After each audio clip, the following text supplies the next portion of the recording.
नमस्कार दोस्तों, आप सुन रहे हैं मेरी कहानी मेरी जुबानी। कहानी अमरीश और दीपिका की प्रेम कहानी है। आज भी दीपिका याद करती है कि वो अपने फ्लैट की खिड़की से बस यूं ही बाहर देख रही थी कि उसकी नज़र अमरीश पर पड़ती है। अमरीश कहीं सीधी साधारण सामने के रास्ते से गुजर रहा था, तभी उसके जूते का फीता खुल जाता है और अमरीश दूसरे पाँव से उस खुले हुए फीते पर पाँव रख देता है और लड़खड़ा कर गिर पड़ता है। दीपिका जोर जोर से हंसने लगती है। दीपिका का अपनी हंसी पर बिल्कुल कंट्रोल नहीं था, हालांकि बाद में उसे बहुत बुरा लगता है इस बात का कि कोई इंसान सामने गिर गया और मैं कैसे हंस सकती हूँ। तभी अमरीश की नज़र ऊपर पड़ती है। चौथे माले पर दीपिका खड़ी हंस रही है। दीपिका सकपका सी जाती है जब अमरीश उसे देखता है और वो अंदर चली जाती है। बस वो एक झलक ही काफ़ी थी दोनों में प्यार के पनपने की।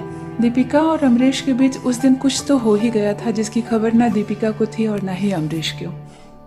एक दिन शाम के 5:30 बजे दीपिका भी अपने दफ्तर से लौट रही थी। ऑटो वाला रोड पर दीपिका को उतार देता है और अपनी सोसाइटी में दीपिका अंदर पैदल चली आ रही है अपने फ्लैट की तरफ। तभी पीछे से जूते की खटखट की आवाज़ आ रही है, जैसे कोई पीछे आ रहा हो। यूँ तो दीपिका की मुड़ के देखने की आदत नहीं थी, लेकिन वो आवाज़ दीपिका के काफ़ी नज़दीक थी, तो दीपिका ने एक झलक मुड़कर देखना ज़रूरी समझा। जैसे ही मुड़कर दीपिका देखती है वो अमरीश था। अमरीश भी दफ्तर से आ रहा था, वो भी पीछे एक ऑटो से उतरा था और सोसाइटी में वो पैदल ही अंदर जा रहा था। दीपिका को नहीं मालूम था कि अमरीश उसी की सोसाइटी में रहता है।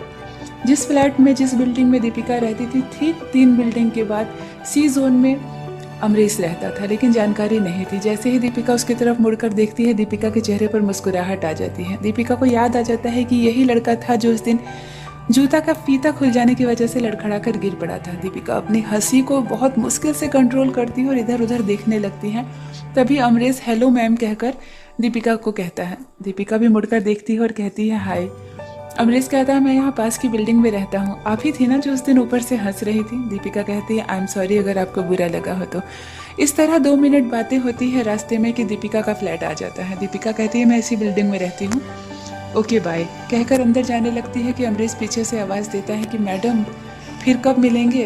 दीपिका को अजीब लगता है, वो कुछ नहीं कहती, बस मुस्कुरा कर अंदर चली जाती है। भला कोई अजनबी मुझे ऐसा कैसे कह सकता है कि फिर कब मिलेंगे? क्या हम दोस्त हैं?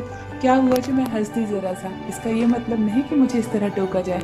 इस तरह की 50 बातें दीपिका के दिमाग में आ रही है। दीपिका लिफ्ट भी चढ़ना भूल जाती है और सीढ़ियों से ही चौथे माले पर अपने घर की तरफ जा रही है। दीपिका अपने कमरे में चली जाती है, चाय की चुस्कियाँ ले रही है खिड़की पर बैठे और उसे अमरीश याद आ रहा है। कैसे बिल्कुल साधारण तरीके से इतनी बड़ी बात उसने कह दी कि मैडम फिर कब मिलेंगे। तभी खिड़की से उस पर अमरीश पर नजर जाती है। अमरीश अपने घर में पहुंचा, कपड़े चेंज किए और शायद उसकी माँ ने उसे कुछ लाने के लिए कह दिया, इसीलिए वो तुरंत ही उल्टे पैर फिर बाहर वाले मार्केट में जा रहा है। दीपिका की नज़र बार बार यूँ घूम घूम के अमरीश पर क्यों पड़ रही है? दीपिका के मन में कहीं ना कहीं थोड़ा सा दस्तक दे चुकी है मोहब्बत, शायद अमरीश के लिए। कौन है ये लड़का, क्या नाम है, कहाँ जॉब करता है? अगली बार मिलूंगी तो ज़रूर पूछूंगी ना। मैं क्यों पूछूंगी, मुझे क्या ज़रूरत है? पूछना होगा तो वो पहल करेगा, लड़का वो है, मैं तो लड़की हूँ। इस तरह की बातें दीपिका सोच रही है और अपने मन से हटा रही है। 3-4 दिन बीत जाते हैं, दीपिका अमरीश को नहीं देख पाती है और एक दिन अचानक सुबह ऑटो के लिए दीपिका खड़ी है।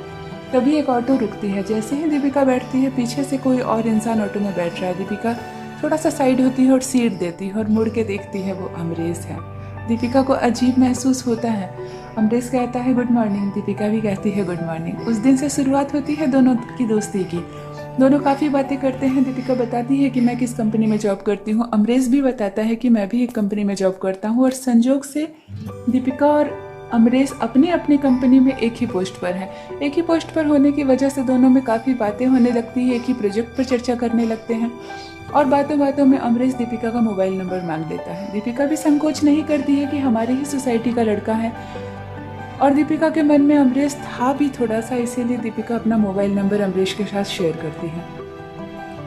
व्हाट्सएप पे थोड़ा बहुत गुड मॉर्निंग, गुड नाइट और हाय हेलो से ये दोस्ती शुरू होती है और इतनी गहरी हो जाती है कि अब दोनों एक ही टाइम पर सोसाइटी में निकलते हैं, एक ही ऑटो भी शेयर करते हैं और आधे घंटे का सफ़र ऑटो में साथ बिताते हैं। उस आधे घंटे में दीपिका और अमरीश के बीच बहुत किस्म की बातें होती हैं। हमेशा दोनों साथ ही नज़र आने लगे हैं। यहाँ तक कि वापसी में भी जब ऑटो स्टैंड से ऑटो लेने की बात आती है तो दीपिका अमरीश को कॉल कर लेती है और दोनों साथ ही ऑटो से अपनी सोसाइटी तक आते हैं। जाते वक्त आधे घंटे का सफ़र और आते वक्त आधे घंटे का सफ़र। इस 1 घंटे के साथ में दीपिका और अमरीश एक दूसरे के काफ़ी करीब आ जाते हैं। बातों बातों में पता चलता है कि ना ही दीपिका की शादी हुई है और ना ही अमरीश की। दीपिका ने एक बार अमरीश से पूछ लिया कि आप शादी क्यों नहीं की है, कैसी लड़की चाहिए आपको। अमरीश मुस्कुराते हुए कहता है कि नहीं, मेरी कोई चॉइस नहीं है, ऐसी कोई बात नहीं, मैं एक बहुत ही साधारण सा इंसान हूँ। माता पिता जिस लड़की से पसंद करके शादी कर देंगे कर लूँगा। दीपिका कहती है अच्छा, तो फिर मम्मी पापा अरेंज मैरिज करेंगे, उसी में शादी करनी है आपको।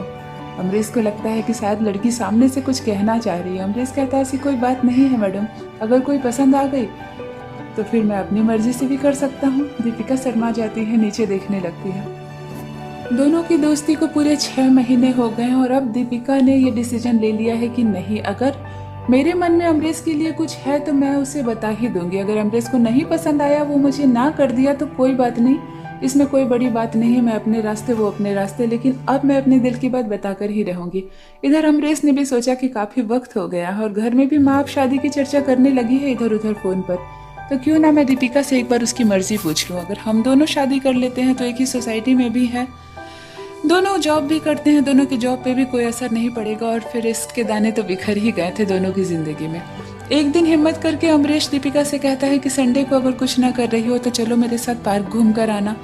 दीपिका कहती है मेरा तो मन मूवी देखने का था, अगर तुम्हें पार्क चलना है तो ठीक है। अमरीश खुश हो जाता है और कहता है चलो हम पहले मूवी देख लेंगे, उसके बाद पार्क चलेंगे। उस संडे दीपिका और अमरीश सुबह 10:30 बजे ही घर से निकलते हैं और शाम 6 बजे तक साथ रहने का प्लान करते हैं। इसी बीच मूवी देखने के बाद बहुत कुछ खाते पीते भी है दोनों और एक पार्क में जाकर बैठते हैं। अमरीश कहता है दीपिका मुझे तुमसे कोई बात करनी है और मैं खुलकर तुमसे कुछ बात करना चाहता हूँ। दीपिका ने कहा हाँ कहो ना, आज मैं भी तुमसे कुछ कहने ही आई हूँ। अमरीश को लगता है कि पता नहीं लड़की क्या कहेगी और कहीं कोई नेगेटिव बात ना कह दे, इसीलिए मैं ही पहले अपने दिल की बात कह दूंगा। अमरीश ने कहा देखो दीपिका, मेरे घर में मेरी शादी की चर्चा होने लगी है और मैं तुम्हारे साथ लगभग 6 महीने से तुम्हारे साथ समय बिता रहा हूँ। मुझे तुम बहुत अच्छी लगती हो, मुझे ऐसा लगता है जैसे कि तुम मुझे बहुत पसंद हो और मैं तुमसे शादी करना चाहता हूँ। दीपिका तो जैसे कुछ ना कहते हुए सब कुछ में रजामंदी दे देती है। दीपिका कहती है, हंसने लगती है और कहती है अच्छा, तो मेरे दिल की बात तुम्हारे मुँह से सुननी थी मुझे। अमरीश कहता है क्या कह रही हो। दीपिका ने कहा कि मैं भी तुमसे यही कहने के लिए यहाँ बुलाई थी कि मुझे तुम अच्छे लगते हो और मैं तुमसे शादी करना चाहती हूँ। बस क्या था, प्यार के दाने जो बिखर गए थे आज दोनों ने अपने हाथों से समेट लेते हैं। दीपिका और अमरीश के परिवार वाले जब ये बात जानते हैं तो बेहद खुश होते हैं। महज 3 बिल्डिंग के आगे पीछे ही दोनों का घर है और धूमधाम से दोनों के ऑफिस से बहुत सारे फ्रेंड्स आते हैं और कुछ रिश्तेदार को बुलाकर दोनों की हो जाती है शादी। दीपिका और अमरीश की जिंदगी में ज़्यादा कुछ बदलाव नहीं आता, बस वो जो दोस्त थी जिसके साथ 1 घंटा जिंदगी का बीतता था अब शायद पूरी जिंदगी साथ बीतेगी। बहुत खुश हैं दोनों अपनी शादीशुदा जिंदगी में। दीपिका अपनी माँ का भी ख्याल काफ़ी रखती है क्योंकि पास में ही रहती है और दोनों जॉब भी कर रहे हैं और आज अपनी शादीशुदा जिंदगी में बेहद खुश हैं और इसके दाने जो बिखर गए थे दोनों अपने हाथों से समेट रहे हैं। ये थी दोस्तों दीपिका और अमरीश के प्यार की एक छोटी सी प्रेम कहानी। आशा करती हूँ कहानी आपको अच्छी लगी होगी। मेरी कहानियाँ पसंद आए तो चैनल को सब्सक्राइब जरूर कीजिए। बनी रहिए मेरे साथ, आप सुन रहे हैं मेरी कहानी मेरी जुबानी। धन्यवाद।